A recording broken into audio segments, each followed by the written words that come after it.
Trade the nation, what is up? Today we're diving into something a little wild, a little bold, and maybe even just a little bit crazy, but that is what makes it fun.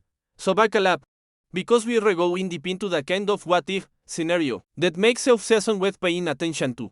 Imagine this, Michael Mayer, one of the most promising titans in the league, gets traded to the Miami Dolphins. Now, you know what you're thinking, no way that I trade Mayer.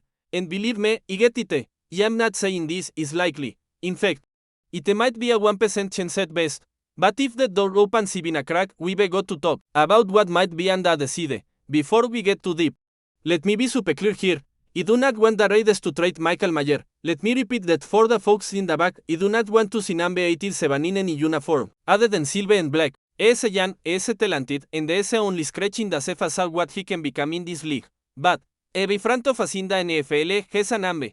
An offer that makes them sit back in the chair and go, okay, let's talk. So, that is exactly what we're going to explore today. If the Dolphins come calling again, and yes, they've shown interest in the past, what would a deal have to look like for the Raiders to even consider anything?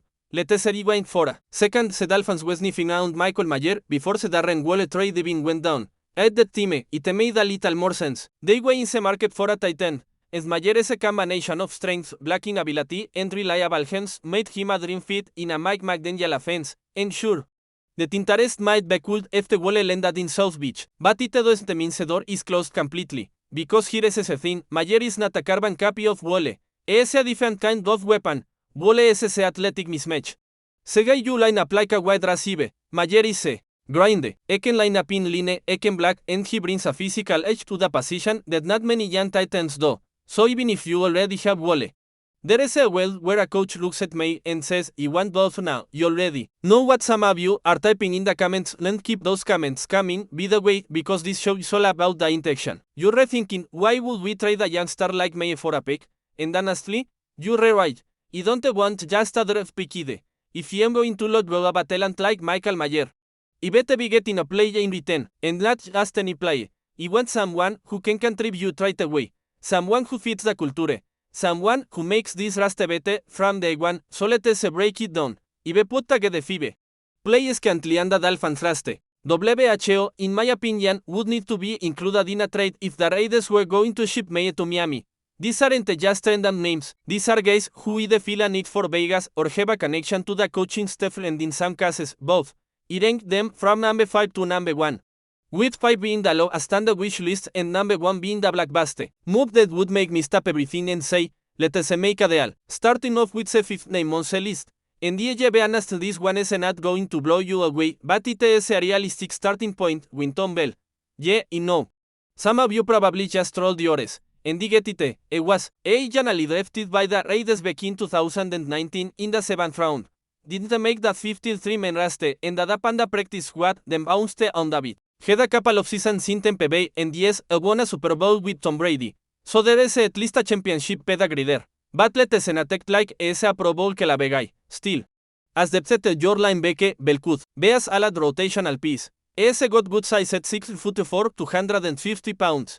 And last year in Miami, he logged over 250 snaps with a PFF grade up 64.8, which, while not elite, isn't terrible. The Bell is one of those players WHO, if used correctly, could find a niche hole on this Raiders defense. I think of him more as a potential replacement or competitor for someone like Devin White. And before you jump down my throat, no. I am not saying Bell is as good as White, but they have a few similarities in play style.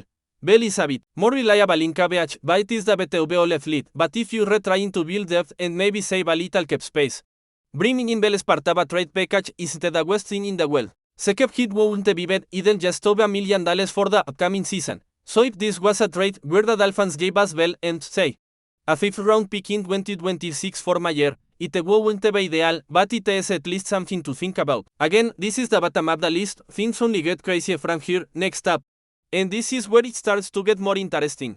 Jordan Brooks. This is a play I'd be seriously intrigued by. Brooks was drafted by Pete Carroll in the 1st round back in 2020 and spent 4 solid years in Seattle.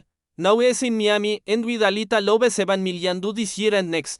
You could essentially look at him as a 1-year provider there with upside. No guaranteed money beyond this season, which makes him appealing if you're a team looking for flexibility. Brooks is a tackling machine, over 1,000 snaps last season.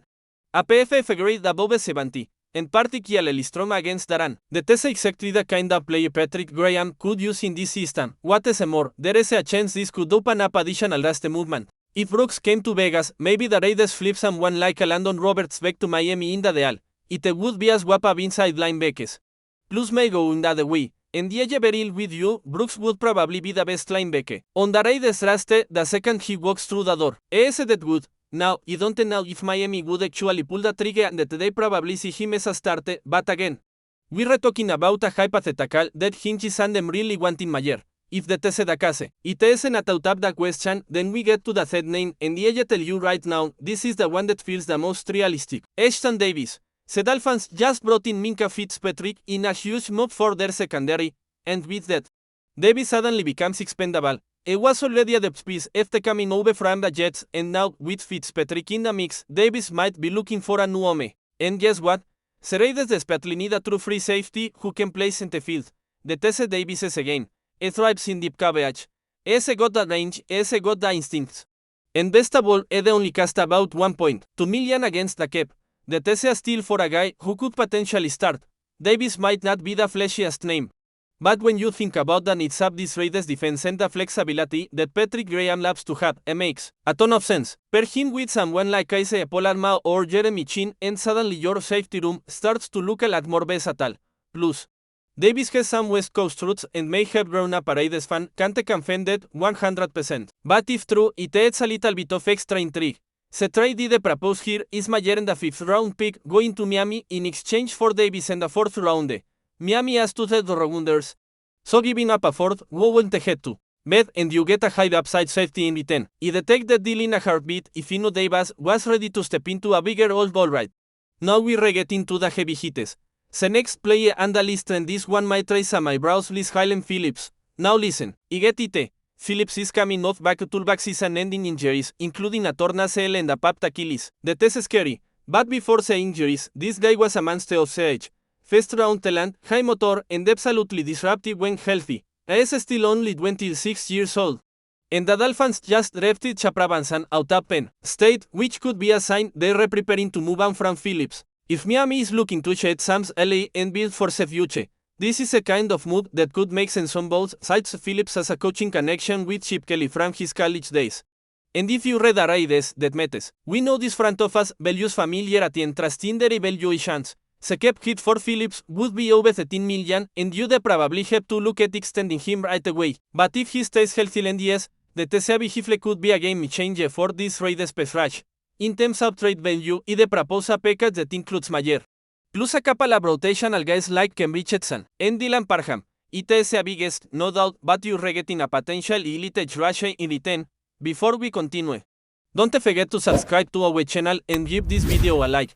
Your support helps us keep bringing you the latest updates on our Las Vegas Raiders. And don't be shy, drop your thoughts and news in the comments below. Las Vegas is no stranger to big bets, and the latest buzz making rounds in NFL cycles could be the boldest one yet. Whispers have begun to surface suggesting that Joe Burrow, the Cincinnati Bengals franchise quarterback, might be headed west to the silver and black of the Las Vegas Raiders. While nothing has been confirmed, the speculation alone is enough to send shockwaves through the league. Multiple unnamed sources close to the situation hinted behind the scenes talks that could link Burrow to the Raiders in what would undoubtedly be one of the most surprising moves of the offseason. Though Burrow recently signed a long-term extension with Cincinnati, some insiders believe that relationship between the player and the franchise may not be as ironclad as it seems. Factors such as recent injuries, questions about the Bengals' long-term competitiveness, and perhaps even Burrow's desire for a new challenge have all been thrown into the rumor mill for the Raiders. The prospect of landing a quarterback of Burrow's club would represent a dramatic shift in the action. With a roster full of offensive weapons but uncertainty at the QB position, acquiring a proven star like Burrow could instantly make Las Vegas a contender in the AFC. The city's flair, spotlight, and hunger for a marquee name could be the perfect match for a player known for his poisoned swagger. Still, it is important to treat all of this as what it currently is rumor. No formal announcements have been made and both organizations have remained tight-lipped, but in a league where surprises come fast and fortunes can change overnight, fans are watching closely. Could Joe Burrow be the next big thing to hit the big strip? Only time will tell, but for now, serum is enough to keep everyone talking. That is it for this update. If you enjoyed the video and want to stay updated with exclusive news about our Las Vegas Raiders, be sure to subscribe to our channel and hit that like button. We can't wait to hear your thoughts in the comments. See you in the next video.